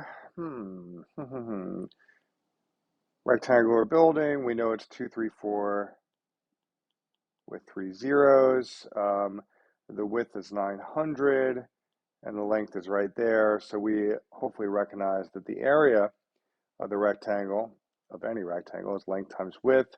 So we're looking at 900 times L is equal to 2, 3, 4 thousand, right? So dividing both sides by 900 gives us 260. So we know the length of the building is 260. So therefore, we could sort of update the proportion where it would be x over 260. And cross multiplying, we would end up with 20x equals 260. And dividing both sides by 20 would give us 13. So 13 is the answer to that one. Okay, evaluate 8h times this if h is that, blah, blah, blah, blah. Okay, so they want us to evaluate it, which just basically means substitute the numbers in for the various letters. So we have 5 times some letter minus 6 times that squared. And apparently h is 1/4, so we can put that here. J is -3, so we can put that here. K is -2/3, so we could put that here. 1/4 times 8 is going to be 2, so that's sort of hanging out on the outside. 5 times -3 is -15. Since it's a negative times a negative, that's going to be a positive. So I'm going to go ahead and write plus, and that's going to be 4. Okay, so at that point, we would be still acknowledging that there's that exponent. At that point, it's 2 times, looks like that's -11 squared. 11 squared is 121. So we're looking at 2 times 121, and I think everyone can see that that's going to be 242. Okay, so with this one, the median age of the students enrolled in Intro to Statistics. Right. I've always found it helpful to imagine that this list was written out. Now, I'm not going to do it because it would be time consuming, but even for those of you taking the test, I still would suggest that you at least imagine what sort of that list would look like. So, what's being communicated here is that you have two 17-year-olds in the list. So there'd be 17, 17. What's being communicated here is that we have 6 18-year-olds in the list. So there's 17, 17 followed by 6 18-year-olds. So you can imagine this long list, okay? Now, in order to know the median, we need to know the middle. Now, it seems like the median should be maybe 19 or 20, something like that. But I'm going to say, let's find out how many total students we're dealing with. And the way that you get the total students that you're dealing with is you analyze the heights of each of these bars, okay? So we have a height of 2, plus a height of 6, plus a height of 10, plus a height of, it appears to be 9, plus a height of 4, another height of 4, and then what appears to be 1, okay? Because this is two 17-year-olds, also known as 2 people. This is 6 18-year-olds, also known as 6 people. This is 10 19-year-olds, also known as 10 people. So what we're doing is we're counting how many people we're dealing with. Over here, we're looking at 2 plus 6 is 8, 8 plus 10 is 18, 18 plus 9 is 27, 27 plus 4 is 31, 31 plus 4 is 35, and 35 plus 1 is 36. So there's 36 total people. Now, there's 36 total people that I know that the median is going to be the average of the 18th and the 19th person in the list, because imagine that you have a list of 36 people, right? 36 people. Imagine I listed them all out, right? Here they all are. Well, we know that there's 18 on this side, and we know that there's going to be another 18 on this side. And the median, when you have an even number of people, the median is going to be the average of the two middle ones, okay? So the median, we could say, is the average of these two, and that's going to be literally the 18th person in the list, and this is going to be the 19th person in the list. So what we're going to want to do is find the 18th and 19th uh, person in the list, and then find the average of those two. Now, keep in mind, these are going to be ages, right? It's going to be 17, 17, 18, 18, 19, 19, 19, 19, 19, 20, 20, right? You know, so we're going to find the ages associated with the 18th position and the 19th position. Perhaps that's a better way of saying it. Finding the ages associated with these positions. So over here, I mean, 2 plus 6 is 8. 8 plus 10 is 18. So we know that right here, the 18th person in the list is 19 years old, and then the next person in the list is 20 years old. So the 18th position takes place in this bar, right? Because there's 2 people here, 6 people here, 10 people here, and that accounts for 18 total people. These 3 bars account for 18 total people, so therefore the age of 19 happens to be in the 18th position, and the age of 20 happens to be in the 19th position. If I was to take the average of 19 and 20, I know that that would just be 19.5. Okay, so that's how you would tackle that one. The height of a cylinder is doubled while the diameter is reduced by half. What happens to the volume of the cylinder? So the volume of any cylinder is right here. Volume equals the area of the base times the height. It's the case that with a cylinder, however, the area of the base is a circle, right? The base is a circle.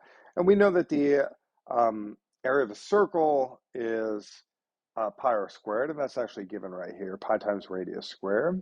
So we know, therefore, that the volume of a cylinder is equal to the area of a circle, the area of the base, times the height, okay, times the height. All right, now once again, that's given right here. The volume is equal to the area of the base times the height.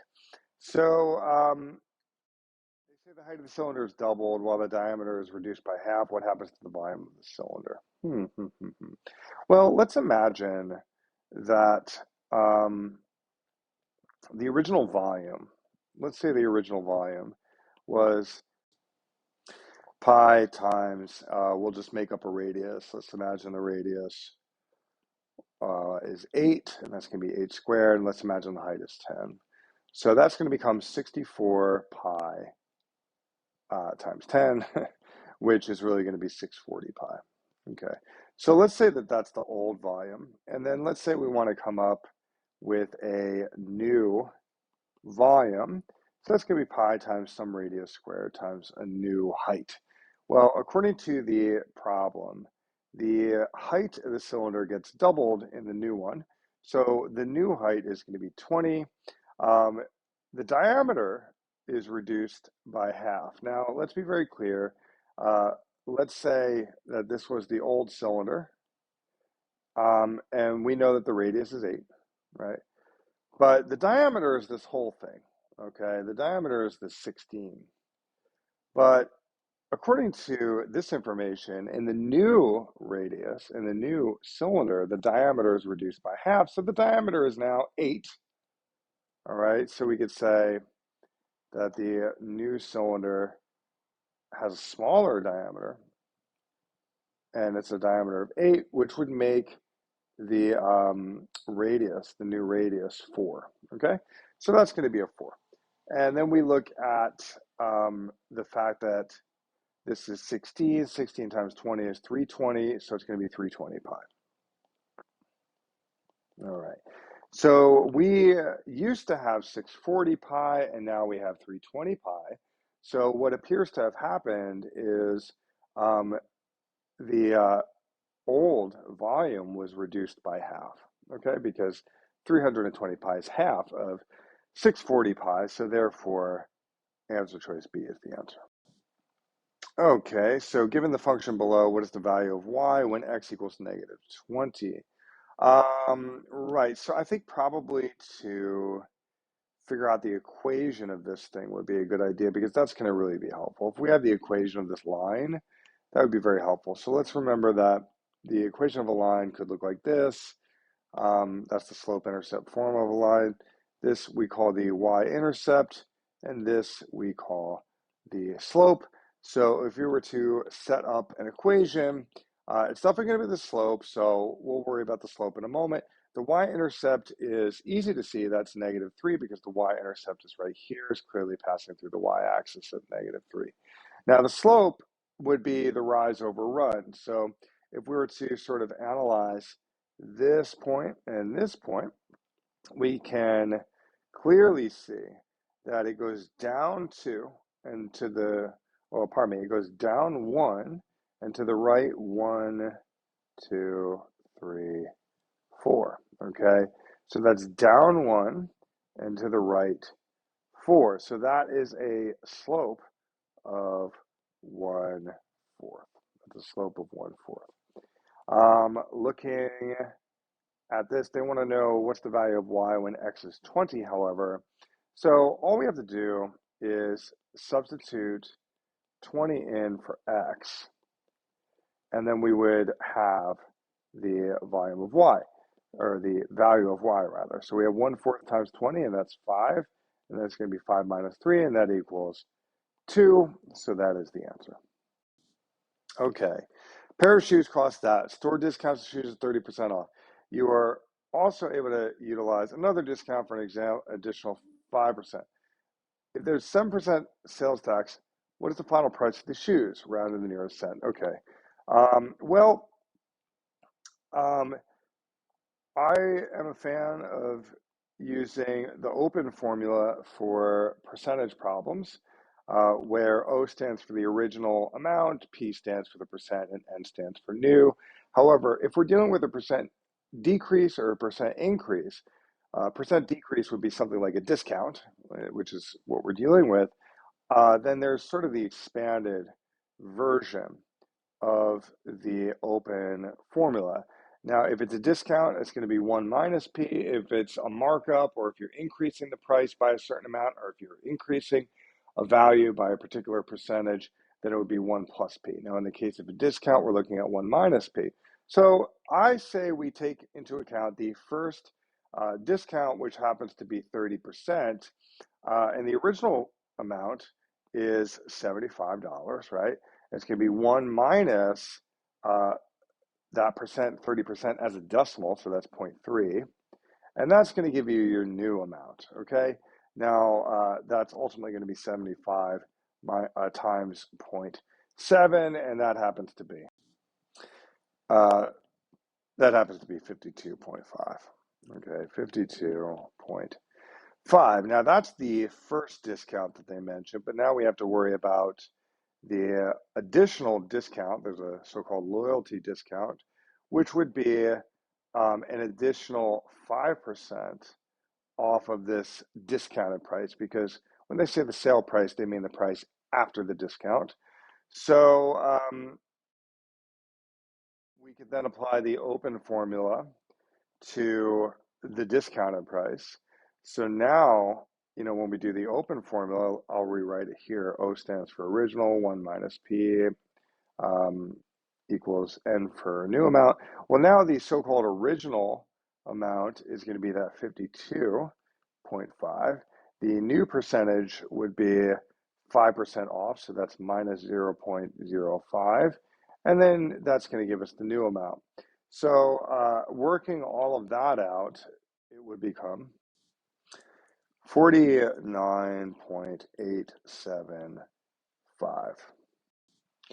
So that's going to be the new amount.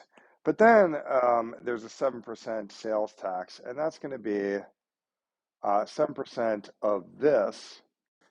So in reality, we could use that open formula again, working with 49.875. So let me rewrite the open formula.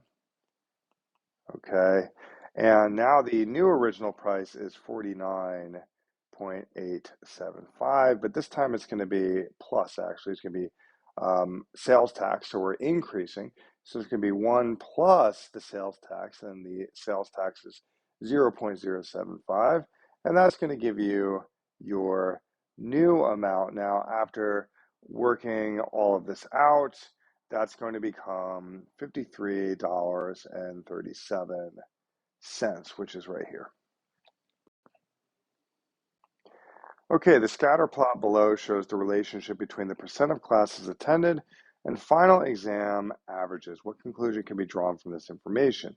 So obviously this looks like complicated. It looks maybe even slightly intimidating, but the bottom line is the percent of class time attended. So it really seems like as the percent of class time attended increases, well, the final exam scores also increase, right? As the class time attended increases, the exam scores increase. And that's what we would call a positive correlation. We can kind of see this upward trajectory. So let's take a look at the answer choices now. Answer choice A, there's a positive correlation between the percent of class time attended and the final. Okay, well, that's the answer. How about that? Let's take a look at this. Attending a higher percentage of class time causes students to have higher.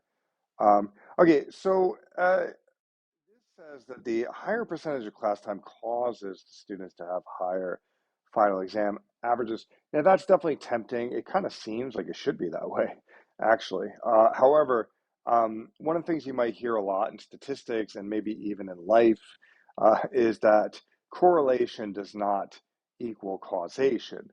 What this shows and what scatter plots are designed to show is not causation. What scatter plots are designed to show is what they call correlation. Okay. So it's that word that sort of matters. Now, the fact that there's a positive correlation means that there might be some causation going on, but we would need to sort of look a little bit more closely about at what's happening. But it's an indicator that there could be causation. Okay. Looking at answer choice C, if a student attends more class time, they will definitely have a higher final exam average. No, not necessarily, right? If there was a causation aspect to this situation, then maybe. Part D, or answer choice D, a student's final exam average is determined by the percent. Once again, that speaks to sort of causation. Answer choice E, no conclusion can be drawn. Okay, certainly a conclusion can be drawn because there's this positive trajectory pattern here. No conclusion would look like a bunch of scattered dots where there's no trajectory to speak of. All right, so that's that one. Okay, a worker earns $11.50 per hour for the first 8 hours of work each day, and $17 per hour for any time over 8 hours. They also earn a $20 per day stipend for travel expenses. If the employee begins work at 8:30 and works until 6:15 with an unpaid half-hour lunch break, how much money will he earn that day? So they mentioned the stipend. I'm going to assume that this person is traveling and therefore they're going to make $20 that day. So ultimately, we want to find out how much money he will earn that day. I'm going to say let's represent the amount of money he earns that day as Y. And we know that an equation, if we're going to write an equation, we know that the equation should be the stipend, which is we know is $20, plus the amount of money he makes for the first 8 hours. 8 hours plus the amount of money this person makes after the first 8 hours. All right. So that's the sort of broad strokes of it. Now the stipend is just 20, right? So that's easy. We know that the first 8 hours is going to be $11.50 per hour for the first 8 hours. So that's going to be 8 times 8 hours times 11.5. Okay, let's put it all in parentheses. And we know that after the first 8 hours, he makes $17 per additional hour. So it's going to be 17. Now here's the tricky part. It's going to be 17. I want to put H here, like $17 times H. But really, it's going to be $17 times H, which would be the total amount of hours he worked that day, minus the 8 hours that we already took into account here. So we do have to be careful. Let's say that H represents the literal total amount of hours this person worked that day, minus the 8 hours that we already took into account in this moment here. Okay, so that could be a little confusing if you have to pause the video to sort of think about that, but you'll see that it does make sense. So it's obvious, all we need is H. We need to find out how many total hours did this person work. Well, this person began work at 8:30, ended work at 6:15, and there was an unpaid half-hour Lunch break. So my thought is, for me, I kind of like to draw like a bar representing the entire time this dude spent at work. We know that the start time was 8:30 and the end time was 6:15. Now, I know that there's a half-hour lunch break somewhere in here, but my thought is we could sort of front load it to just make our lives easier. Let's imagine this is the half-hour lunch break. And he did it in the beginning. So we already kind of get that out of the way, and then we can really think of the start time as, not 8:30, but actually 9 o'clock, a.m. Okay, this is all a.m. and this is p.m. So we sort of got the lunch break out of the way. In my opinion, we can then just really hone in on the fact that it's 3 hours, right, to noon, okay? And then on top of that, you're going to have, 6 hours and 15 minutes. So 6 hours and 15 minutes. Now, 15 minutes is 1/4 of an hour. It's 1/4 of an hour. And 1/4 as a decimal is 0.25. So I actually would rather think of this as 6.25 hours. And I'm going to go ahead and actually erase this, all right? Because when we're doing calculations, it's going to be a little bit better to have the decimals in there. And the reason for that actually is because you want the units of measurement when it comes to time to be the same, hours. We don't need minutes. That's a different unit of measurement. So I think we could see that the amount of hours this person worked is going to be 3 plus 6.25. So we could say H, which represents the total amount of hours this person worked and got paid for it. H would be 9.25. So that's something I'm happy with. And therefore, we can update this equation to say y equals 20 plus 8 times 11.5 is 92, I think. Yeah, 92 plus 17 times 9.25 minus 8. And I think we can all see that the 9.25 minus 8 is most definitely, just want to remind ourselves of what the problem is here. This right here is going to be 1.25, so we could sort of simplify it a little bit. So we have 20 plus 92, that's 112 plus 17 times 1.25, and that's going to equal, at the end of the day, 133.25. All right, so that's what it's going to be. That's how much money this person makes, which is right there. Okay, so that's how you do that one. Hopefully this was helpful for everybody.